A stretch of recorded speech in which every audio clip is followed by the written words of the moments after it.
ಮನೆಯವ್ರು ಚೆನ್ನಾಗಿದ್ದೇನು ಪ್ರಯೋಜನ? ಕಟ್ಕೊಂಡಿರೋ ಗಂಡ ಸರಿ ಇಲ್ಲ ಅಂತ ಅಂದಮೇಲೆ ಮನೆಯವ್ರು ಸರಿಗಿದ್ದೇನು ಪ್ರಯೋಜನ? ನಾನು ಹೇಳೋದು, ಕಟ್ಕೊಂಡಿರೋ ಆಗ್ತಾನೋ, ಗಂಜಿ ಆಗ್ತಾನೋ, ಅಂಬ್ಲಿ ಆಗ್ತಾನೋ, ಮೃಷ್ಟಾನ ಆಗ್ತಾನೋ, ನಮ್ಮ ಮನೇಲಿ 4 ಮೂಲೆಯಲ್ಲಿ ಇರು ನೀನು ಅಂತ ಅಂದರೆ ಆ ಹೆಣ್ಣಿಗೆ ಅದಕ್ಕಿಂತ ಸ್ವರ್ಗ ಇನ್ನೊಂದಿಲ್ಲ. ನಮಸ್ಕಾರ ನನ್ನ ಹಿತೈಷಿಗಳಿಗೆ. ನಾನು ಚೆನ್ನಾಗಿದ್ದೀನಿ, ನೀವೆಲ್ಲ ಚೆನ್ನಾಗಿದ್ದೀರಾ ಅಂತ ತಿಳ್ಕೊಂಡಿದ್ದೀನಿ. ಇವತ್ತು ಅವ್ರ ಹೆಸರು ಹೇಳ್ಬಾರ್ದು ಅಂತ ನನಗೆ ಇನ್ಸ್ಟಾಗ್ರಾಮಲ್ಲಿ ಪಾಪ ರಿಕ್ವೆಸ್ಟ್ ಕಳಿಸಿದ್ದಾರೆ.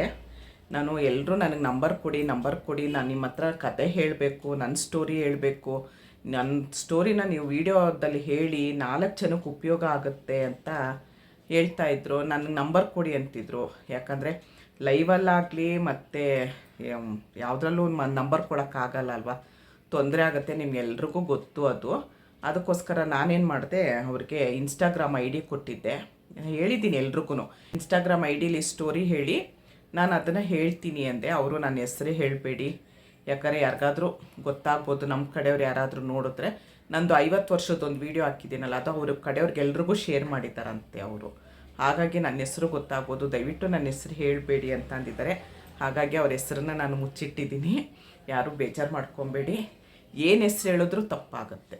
ಇವಾಗ ಅವ್ರ ಹೆಸ್ರು ಏನೋ ಇರುತ್ತೆ, ನಾನು ಬೇರೆ ಏನೋ ಹೆಸ್ರು ಕೊಟ್ಟರೆ ಆ ವ್ಯಕ್ತಿಗೂ, ನಾನು ಹೇಳಿದ ಹೆಸ್ರಿಗೂ ಆ ವ್ಯಕ್ತಿಗೂ ಏನಾದ್ರು ಹೋಲಿಕೆ ಇತ್ತು ಅಂದರೆ ಅಯ್ಯೋ ನನ್ನ ಕತೆ ಹೇಳಿದ್ರಾ ಅಂತ ಆಗುತ್ತೆ. ನಾನು ಅದಕ್ಕೆ ಯಾರ ಹೆಸರು ಹೇಳಲ್ಲ. ಇದರಲ್ಲಿ ಏನು ಹೆಸ್ರು ಹೇಳೋದು? ಮಗಳು ಅಂತೀನಿ, ಓಕೆನಾ?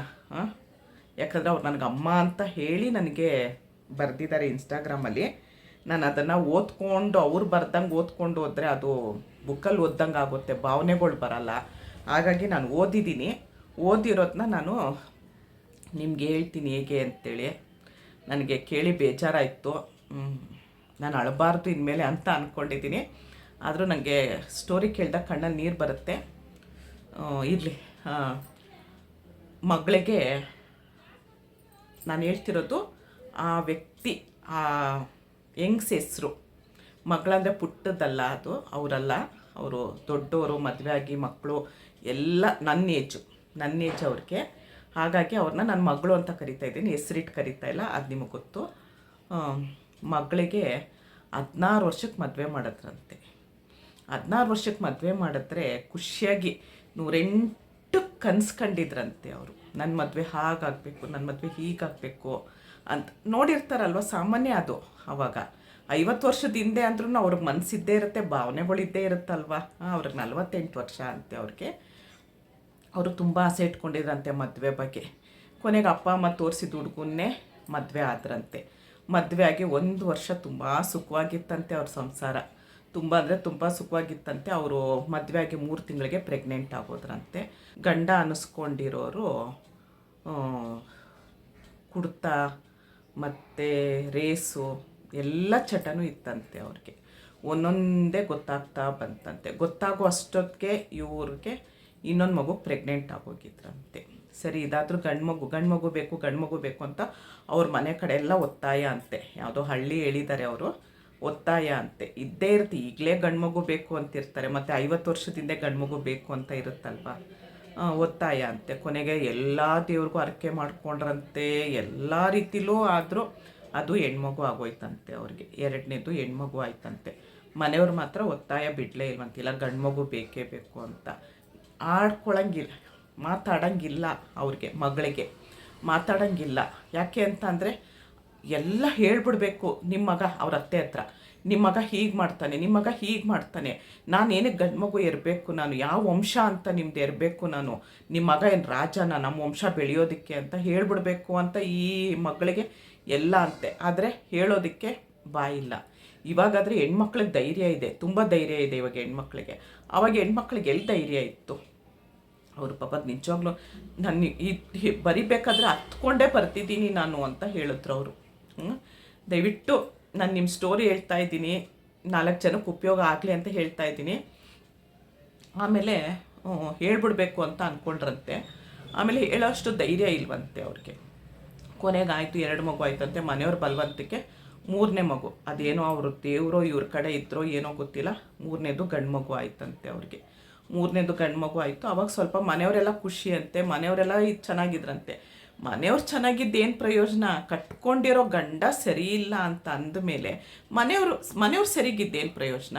ನಾನು ಹೇಳೋದು, ಕಟ್ಕೊಂಡಿರೋ ಗಂಡ ಅಂಬ್ಲಿ ಆಗ್ತಾನೋ, ಏನು ಆಗ್ತಾನೋ, ಗಂಜಿ ಆಗ್ತಾನೋ, ಅಂಬ್ಲಿ ಆಗ್ತಾನೋ, ಮೃಷ್ಟಾನ ಆಗ್ತಾನೋ, ನಮ್ಮ ಮನೇಲಿ 4 ಮೂಲೆಯಲ್ಲಿ ಇರು ನೀನು ಅಂತ ಅಂದರೆ ಆ ಹೆಣ್ಣಿಗೆ ಅದಕ್ಕಿಂತ ಸ್ವರ್ಗ ಇನ್ನೊಂದಿಲ್ಲ.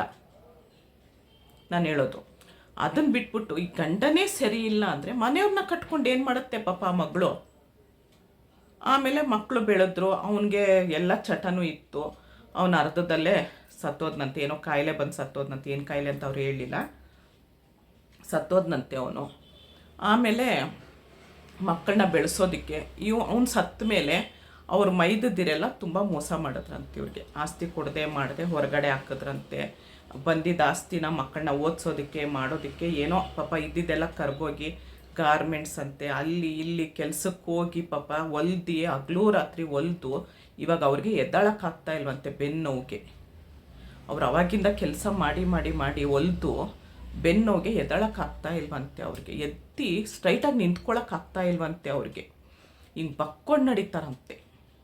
ಕೊನೆಗೆ ಮಕ್ಕಳಿಗೆಲ್ಲ ಒಂದು ದಾರಿ ಮಾಡಿದ್ರಂತೆ. ಮಕ್ಕಳೇ ನನ್ನ ಪ್ರಪಂಚ. ಯಾಕಂದರೆ ಮಕ್ಕಳು ಸಣ್ಣವ್ರು ಇರಬೇಕಾದ್ರೆ ಅವ್ರ ಯಜಮಾನರು ಸತ್ತೋಗಿರೋದು. ಮಕ್ಕಳನ್ನ ಸಾಕ್ಬೇಕಾದ್ರೆ ತುಂಬ ಕಷ್ಟಪಟ್ಟಿದ್ದಾರಂತೆ. ಆದರೆ ಆ ಮಕ್ಕಳು ನನ್ನ ಅರ್ಥ ಮಾಡ್ಕೊತಾರೆ, ಮಕ್ಕಳು ನನ್ನ ಸಾಕ್ತಾರೆ ಅಂತ ತುಂಬ ಇದ್ರಂತೆ. ಒಂದು ಮನೆ ಇತ್ತಂತೆ, ಮನೆಯೂ ಮಗನ ಹೆಸ್ರಿಗೆ ಮಾಡಿಕೊಟ್ರಂತೆ. ಮಗ ಅನ್ನಂತೆ, ನೀನು ನನ್ನ ಹೆಸ್ರಿಗೆ ಮಾಡಿಕೊಡು, ನಾನು ಮನೆ ಕಟ್ಟಿಸ್ಬೇಕು ಅಂತ ಅನ್ನಂತೆ. ಬಿಡು, ನಾವು ಹಳೆ ಮನೇಲಿದ್ದೀವಿ, ಮಗ ಕಟ್ಟಿಸ್ತಾನಲ್ಲ, 4 ಜನದ ಮುಂದೆ ನಾನು ತಲೆ ಎತ್ಬೋದು, ಗೃಹ ಪ್ರವೇಶ ಮಾಡಿ ಅಂತ ತುಂಬ ಆಸೆಯಿಂದ ಮಗನ ಹೆಸ್ರಿಗೆ ಮಾಡಿಕೊಡ್ತಂತೆ. ಈ ಮಗಳು ಮಗನ ಹೆಸ್ರಿಗೆ ಮಾಡಿಕೊಟ್ಟಿದ ತಕ್ಷಣ ಅವನು ಅವ್ರ ಅಪ್ಪನ ಥರನೇ ಇದು ಮಾಡೋದಂತೆ. ಮಾತಿನ ಮುಂಚೆ ಬೈಯೋದಂತೆ, ನೀನೇನು ನನ್ನನ್ನು ಸಾಕಿದ್ಯಾ, ನೀನೇನು ನನ್ನ ಮಾಡಿದ್ಯಾ, ಏನು ಹೆಚ್ಚಿಗೆ ನೀನೇನು ಮಾಡಿಬಿಟ್ಟಿದ್ಯಾ ಅನ್ನಂತೆ. ಹಂಗೆ ಹೇಳ್ದಾಗ ಎಷ್ಟು ನೋವಾಗುತ್ತೆ. ಇವಾಗ ಒಂದು ಗಿಡನ ಒಂದೇನೋ ಗೊಬ್ಬರ ಹಾಕಿ ನೀರು ಹಾಕಿ ಬೆಳೆಸಿ ನಾವು ಹಾಕ್ತೀವಿ ಅನ್ನೋದಕ್ಕೆ, ಅದೇನು ನಿಮ್ಮ ಗಿಡ ಅಲ್ವಾ? ಓದಿಸ್ಬೇಕು, ಅವಕ್ಕೆ ಹುಷಾರಿಲ್ದಿದ್ರೆ ನೋಡ್ಕೊಳ್ಬೇಕು, ಮದುವೆ ಮಾಡಬೇಕು, ಎಷ್ಟು ಜವಾಬ್ದಾರಿ ಇರುತ್ತೆ. ಆ ಒಂದು ಹೆಂಗ್ಸಾಗಿ, ಆ ಮಗಳು ಒಂದು ಹೆಂಗ್ಸಾಗಿ ಅಷ್ಟು ಮಾಡಿದ್ಮೇಲೆ ಇವಾಗ ಮಗ ಅಂತಾನಂತೆ. ಇಬ್ಬರು ಹೆಣ್ಮಕ್ಳು ಮದುವೆ ಆಗಿ ಗಂಡನ ಮನೇಲಿದ್ದಾರಂತೆ. ಅಷ್ಟು ಏನು ತಲೆ ಕೆಡಿಸ್ಕೊಳ್ಳಲ್ವಂತೆ, ಅಮ್ಮನ ಬಗ್ಗೆ ತಲೆ ಕೆಡಿಸ್ಕೊಳ್ಳಲ್ವಂತೆ. ಬರ್ತಾರಂತೆ, 4 ದಿವಸ ಇರ್ತಾರಂತೆ, ಹೋಗ್ತಾರಂತೆ, ಅಷ್ಟೇ, ಏನು ತಲೆ ಕೆಡಿಸ್ಕೊಳ್ಳಲ್ವಂತೆ. ಈ ಮಗ ಆದೋನು ಇವಾಗ ನನ್ನ ಕೈಲಿ ನನ್ನ ಕೈಲಿ ನೋಡ್ಕೊಳಕ್ಕಾಗ್ತಾ ಇಲ್ಲ ನಿನಗೆ, ನೀನೆಲ್ಲಾದರೂ ಹೋಗು ಅಂತಾನಂತೆ. ಹೋಗು ಅಂದರೆ ಎಲ್ಲಿ ಹೋಗುತ್ತೆ ಹೆಂಗ್ಸು? ಈ ಮಗಳು ಎಲ್ಲಿ ಹೋಗ್ತಾಳೆ? ಬೇಡ ಕಣಪ್ಪ, ನಾನು ಅನಾಥಾಶ್ರಮಕ್ಕೆ ಹೋಗಿ ಸೇರಿದ್ರೆ ನಿನಗೆ ತೊಂದರೆ ಆಗುತ್ತೆ, ಜನ ಎಲ್ಲ ನಿನಗೆ ಆಡ್ಕೊಳ್ತಾರೆ ಅಂದರೆ ಜನಕ್ಕೆಲ್ಲ ನಾನು ಎದ್ರಕ್ಕಾಗಲ್ಲ, ನನಗೆ ನೋಡ್ಕೊಳಕ್ಕಾಗಲ್ಲ ನಿನಗೆ, ನನ್ನ ಹೆಂಡ್ತಿಗೂ ನನಗೂ ಜಗಳ ಆಗುತ್ತೆ, ನೀನಿದ್ದರೆ ನನ್ನ ಹೆಂಡ್ತಿ ಜಗಳ ಮಾಡ್ತಾಳೆ ಅಂತ ಅಂತಾರಂತೆ. ಯಾವ ರೀತಿ ಇವಾಗ ಆ ಸೊಸೆಗೆ ಹೇಳ್ಬೇಕಾ, ಮಗನಿಗೆ ಹೇಳ್ಬೇಕಾ? ಇಲ್ಲ ಈ ಹೆಂಗ್ಸಿಗೆ ಬುದ್ಧಿ ಇರಲಿಲ್ವಾ, ಈ ಮಗಳಿಗೆ ಬುದ್ಧಿ ಇರಲಿಲ್ವಾ ಮನೇನ ಮಗನ ಹೆಸ್ರಿಗೆ ಮಾಡಿಕೊಡೋದಕ್ಕೆ? ಅದಕ್ಕೆ ತಾಯಿ ಪ್ರೀತಿ ಅನ್ನೋದು. ಎಲ್ಲ ನಂಬ್ಕೊಂಡು ನನ್ನ ಮಗ, ನನ್ನ ಮಕ್ಕಳು, ನನ್ನ ಮಕ್ಕಳು ಅಂತೇಳ್ಬಿಟ್ಟು ಪಾಪ ಮಾಡಿಕೊಡ್ತು. ಆ ಮಗನಿಗಾದರೂ ಒಂಚೂರು ನಮ್ಮಮ್ಮ ಇಷ್ಟು ಕಷ್ಟಪಟ್ಟು ಸಾಕಿದಾರಲ್ಲ, ಇವಾಗ ಪಾಪ ಆ ಮಗಳಿಗೆ ಅನಾಥಾಶ್ರಮಕ್ಕೆ ಹೋಗಿ ಇರೋಕ್ಕಿಷ್ಟ. ಆದರೆ ಅನಾಥಾಶ್ರಮಕ್ಕೆ ಹೋದರೆ ನನ್ನ ಮಗನ ಕೆಟ್ಟ ಹೆಸರು ಬರುತ್ತಲ್ಲ, ಅದರಲ್ಲೂ ಆ ಮಗನ ಬಗ್ಗೆ ಯೋಚನೆ ಮಾಡ್ತಾಯಿದ್ದೆ. ನಾನು ನೆನ್ನೆ ಚೆನ್ನಾಗಿ ಬೈದೆ. ಅಲ್ಲ, ಇಷ್ಟೆಲ್ಲ ಮಗ ಮಾಡ್ತಿದ್ದಾನೆ, ಇಷ್ಟೆಲ್ಲ ಅಂತಿದ್ದಾನೆ, ನೆಟ್ಟಿಗೆ ಊಟ ಹಾಕಲ್ವಂತೆ, ಒಂದು ಶಾಪ್ಗೆ ಹೋಗ್ಬೇಕಾರೆ ಆ ಹೆಂಗಸೇ ಹೋಗ್ಬೇಕಂತೆ. ಇನ್ನೇನಕ್ಕೆ ಮಕ್ಕಳನ್ನ ನಾವು ಕಷ್ಟಪಟ್ಟು ಎತ್ತಿ ಸಾಕಿರೋದು? ನಮಗೆ ನಾವು ಒಬ್ಬರು ಜವಾಬ್ದಾರಿ ತೊಗೊಂಡಂದ್ರೆ ಬೇಡವೇ, ಮಕ್ಕಳೇ ಬೇಡ ಅಲ್ವಾ? ನಿಜವಾಗ್ಲೂ ನನಗೆ ನಿನ್ನೆ ರಾತ್ರಿ ಕಳಿಸಿದ್ದಾರೆ ಅವರು. ನನಗೆ ಎಷ್ಟು ಬೇಜಾರಾಯಿತು ಅಂತಾರೆ, ಎಷ್ಟು ಸಮಾಧಾನ ಮಾಡಿದ್ರು. ಅವ್ರು ಅಂತಿದ್ದಾರೆ, ಆ ಮಕ್ಕಳು ಅಂತಿದ್ದಾರೆ, ಅಮ್ಮ ನನಗೇನೋ ಗೊತ್ತಿಲ್ಲ, ನಿಮ್ಮ ಹತ್ರ ಮಾತಾಡಬೇಕು, ನನಗೆ ನಂಬರ್ ಕೊಡಿ ಅಂತ ಕಮೆಂಟ್ ಮಾಡ್ತಾನೇ ಇದ್ದರು. ಸರಿ, ಇನ್ಸ್ಟಾಗ್ರಾಮ್ ID ಕೊಟ್ಟಿದ್ದೀನಲ್ಲ ಅಂತ ಹೇಳಿದೆ. ನೋಡಿದ್ರೆ ನೀನು ಎಷ್ಟೊತ್ತು ಮಾತಾಡಿದ್ದಾರೆ ಗೊತ್ತಾ?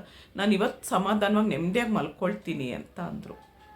ನನ್ನ ಕತೆ 4 ಜನಕ್ಕೆ ಹೇಳಿ, ನೀವು ಹೇಳ್ದಂಗೆ ಆಸ್ತಿ ಯಾರಿಗೂ ಭಾಗ ಕೊಡಬೇಡಿ ಅಂತ ಹೇಳಿ, ಯಾರ ಹೆಸ್ರಿಗೂ ಮಾಡಬೇಡಿ, ಇವಾಗ ಮನೆ ಒಂದು ಇದ್ದಿದ್ರೆ ಆ ಮಗ ಹೇಳಿದ ಮಾತು ಕೇಳ್ಕೊಂಡು ಯಮ್ಮನ ಜೊತೇಲಿ ಇರ್ತಾ ಇದ್ನಲ್ಲ, ಮಗಳ ಜೊತೇಲಿ.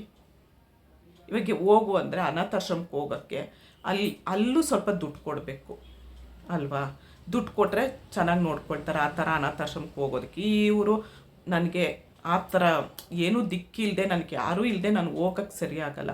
ನನ್ನ ಮಕ್ಳಿಗೊಂದು ಕೆಟ್ಟ ಹೆಸರು ಬರ್ಬೋದು, ನನ್ನ ಅಳಿದಿರ್ಗೊಂದು ಕೆಟ್ಟ ಹೆಸರು ಬರ್ಬೋದು, ನನ್ನ ಮಗನಿಗೆ ಕೆಟ್ಟ ಹೆಸರು ಬರ್ಬೋದು ನಾನು ಹಂಗೆ ಸೇರಿಕೊಂಡ್ರೆ ಅಂತ ಯೋಚನೆ ಮಾಡ್ತಿದ್ದೆ. ನಾನು ಏನು ಹೇಳಬೇಕು ಅಂತಲೇ ನನಗೆ ಗೊತ್ತಾಗ್ತಾ ಇಲ್ಲ ನನಗೆ. ನಾನು ಅದಕ್ಕೆ ಏನಂದೆ, ಹೋಗಿ ಮಹಿಳಾ ಆಯೋಗಕ್ಕೂ ಕಂಪ್ಲೇಂಟ್ ಕೊಡಿ. ನನ್ನ ಮಗ ಮನೆ ಹಿಂಗೆ ಕಿತ್ಕೊಂಡ, ನನಗೆ ಇವಾಗ ಅನಾಥಾಶ್ರಮಕ್ಕೆ ಹೋಗಿ ಸೇರ್ಕೊಳ್ಳಿ ಅಂತಿದ್ದಾನೆ ಅಂತೇಳ್ಬಿಟ್ಟು ಹೋಗಿ ಕಂಪ್ಲೇಂಟ್ ಕೊಡಿ, ಬೇಕಾದ್ರೆ ನಾನು ಬರ್ತೀನಿ ಜೊತೆಯಲ್ಲಿ ಅಂದೆ. ಪಾಪ ಅವ್ರ ಅಡ್ರೆಸ್ಸು ಫೋನ್ ನಂಬರ್ ಎಲ್ಲ ಕೊಟ್ಟಿದ್ದಾರೆ ಆ ಮಗಳು. ನಾನು ಅಂದೆ ಬನ್ನಿ ನಾನು ಬರ್ತೀನಿ ಹೋಗೋಣ ಅಂತ ಹೇಳಿದೆ. ಅದಕ್ಕೆ ಯೋಚನೆ ಮಾಡ್ತಿದ್ದಾರೆ, ಅದರಲ್ಲೂ ಯೋಚನೆ ಮಾಡ್ತಿದ್ದಾರೆ ಮಗನ ಮೇಲೆ ಕಂಪ್ಲೇಂಟ್ ಕೊಡೋದಾ ಅಂತ ಯೋಚನೆ ಮಾಡ್ತಿರ್ಬೇಕು. ನನಗೆ ಹೇಳಲಿಲ್ಲ ಅವರು, ಮಗನ ಬಗ್ಗೆ ಯೋಚನೆ ಮಾಡಿ ಕಂಪ್ಲೇಂಟ್ ಕೊಡಬೇಕಂತ ಯೋಚನೆ ಮಾಡ್ತಿದ್ದಾರೆ. ಈ ಥರದ್ದು 108 ಕತೆಗಳು ನಮಗೆ ಸುತ್ತಮುತ್ತ ಸಿಗುತ್ತೆ. ನನಗಂತೂ 50 ವರ್ಷದ ವೀಡಿಯೋ ಆಗ್ತಾಗಿಂದ ಎಲ್ಲರೂ ನಿಮ್ಮ ನಂಬರ್ ಕೊಡಿ, ನಮ್ಮ ಕತೆ ಹೇಳಬೇಕು, ನಿಮ್ಮ ನಂಬರ್ ಕೊಡಿ. ತುಂಬ ಜನ ಕಮೆಂಟ್ಗಳು ಓದಿ, ನೀವು ಕಮೆಂಟ್ ಓದಿ. 1000 ಕಮೆಂಟ್ ಇದೆ ಬರೀ ಹೆಣ್ಮಕ್ಳದ್ದೇ. ನಾವು ಮನೆ ಬರ್ಕೊಟ್ವು, ನಮ್ಮನ್ನ ಬೀದಿಗೆ ಹಾಕಿದ್ರು. ಅವ್ರು ಯಾರೋ ಪಾಪ ಬರ್ತಿದ್ದಾರೆ, ಅವ್ರ ಹೆಸರೆಲ್ಲ ಹೇಳೋದು ಬೇಡ. 2 ಮಕ್ಕಳಿಗೆ ಆಸ್ತಿ ಭಾಗ ಮಾಡಿಕೊಟ್ಬಿಟ್ವು, ನನಗೂ ನಮ್ಮ ಯಜಮಾನರು ಬರೀ 10,000 ರೂಪಾಯಿ ಕೊಡ್ತಾ ಇದ್ದಾರೆ ಅಂತ ಕಮೆಂಟ್ ಇದೆ ನೋಡಿ. ನಾನು ಸುಳ್ಳು ಹೇಳ್ತಿಲ್ಲ.